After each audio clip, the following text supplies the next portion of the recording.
Kadang, apa yang kita pikirkan belum tentu menjadi kenyataan.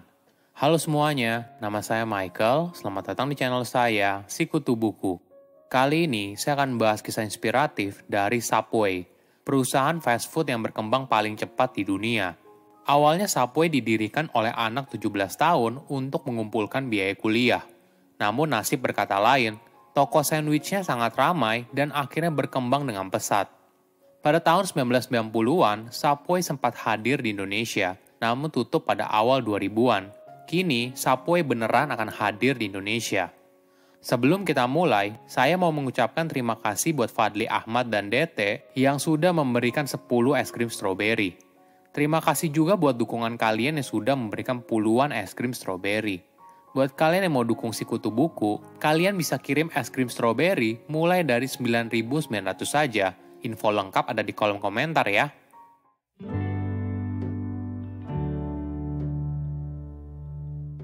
Subway adalah restoran asal Amerika Serikat yang menjual sandwich dengan beragam isian dan didirikan oleh seorang anak berusia 17 tahun bernama Fred DeLuca dan partnernya. Waktu awal, Fred punya mimpi untuk jadi dokter. Namun, biaya pendidikan yang mahal membuat dia memutar otak. Fred harus mencari cara untuk membiayai pendidikannya. Seorang teman dari keluarganya menyarankan Fred untuk membuka toko sandwich dan memberikan pinjaman sebesar $1.000 sebagai modal awal. Pada tahun 1965, toko itu diberi nama Pete's Super Submarines. Menu yang ditawarkan juga unik, yaitu roti berbentuk lonjong panjang, berbeda dari bentuk sandwich pada umumnya. Di hari pertama, mereka berhasil menjual 312 sandwich yang tentu saja merupakan awal yang baik. Namun pada akhir musim panas, toko mereka malah merugi dan hanya tersisa $6. Hal ini disebabkan nama Pete's Super Submarine ketika diiklankan di radio lokal terdengar seperti Pizza Marines, sehingga pendengar jadi bingung. Kenyataan ini tidak membuat Fred menyerah. Dia malah membuka restoran lain di dekat wilayah tersebut dan diberi nama Pete's Subway. Kali ini tetap saja gagal. Fred pun mencoba lagi untuk ketiga kalinya dan menamai toko mereka menjadi Subway. Barulah toko mereka mendapatkan keuntungan sebesar $7.000 di tahun pertama. Pencapaian ini membuat Fred akhirnya fokus mengembangkan bisnis sandwich dan tidak lagi mengejar mimpi untuk menjadi dokter. Pada tahun 1974, Fred berencana untuk membuka 30 toko di negara bagian tempat mereka tinggal.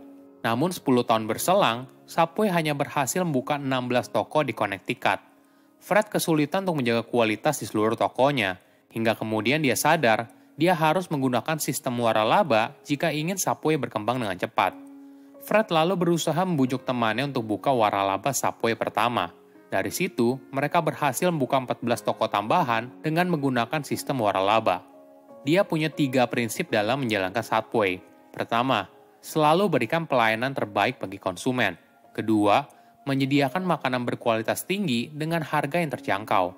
Ketiga, menjaga biaya operasional rendah, menjamin sistem terbaik, dan tidak berhenti berkembang. Inilah yang mendorong Subway menggunakan strategi open kitchen, di mana mereka membuat sandwichnya di depan konsumen. Strategi ini berhasil membuat konsumen percaya kalau bahan yang digunakan oleh Subway merupakan bahan yang segar dan lebih sehat dibandingkan persepsi fast food pada umumnya.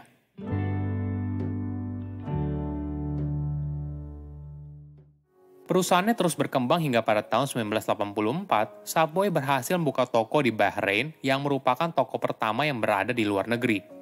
Hanya dalam waktu 8 tahun, Subway telah bertumbuh dari 5.000 menjadi 13.000 cabang di seluruh dunia.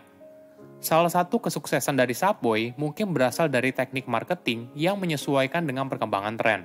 Sebagai contoh, iklan komersial Subway yang menggunakan Jared Fogle. Pada tahun 1998, Vogel merupakan mahasiswa di Indiana University dengan berat mencapai 212 kg. Saat itu, Vogel berusia 20 tahun dan sulit untuk berjalan akibat berat badannya. Hidupnya berubah saat Vogel mulai makan 2 Subway sandwich sehari dan mulai berolahraga. Dia memilih Subway sebagai makanan hariannya karena lokasi Subway yang dekat dengan tempat tinggalnya.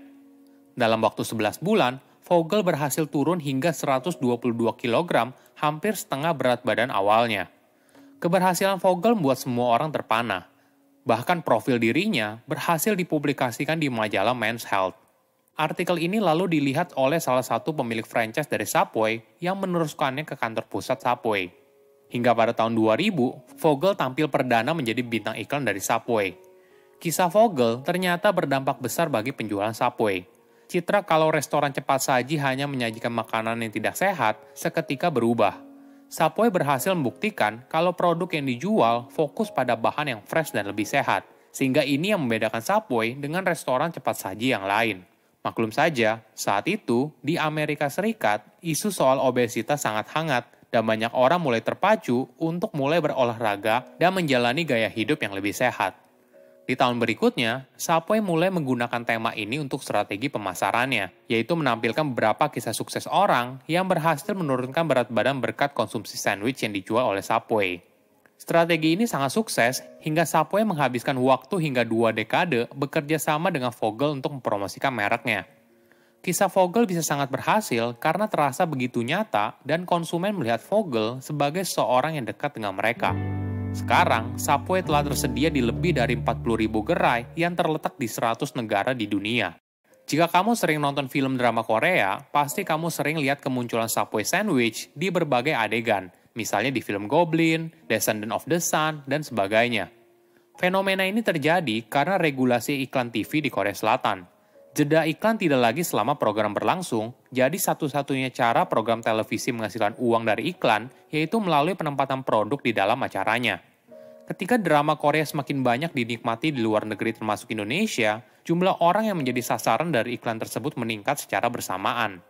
Dampaknya, penjualan dan jumlah toko Subway yang dibuka di Korea Selatan meningkat hingga 4 kali lipat selama tahun 2014 hingga 2018. Dan puncak tertingginya pada tahun 2016.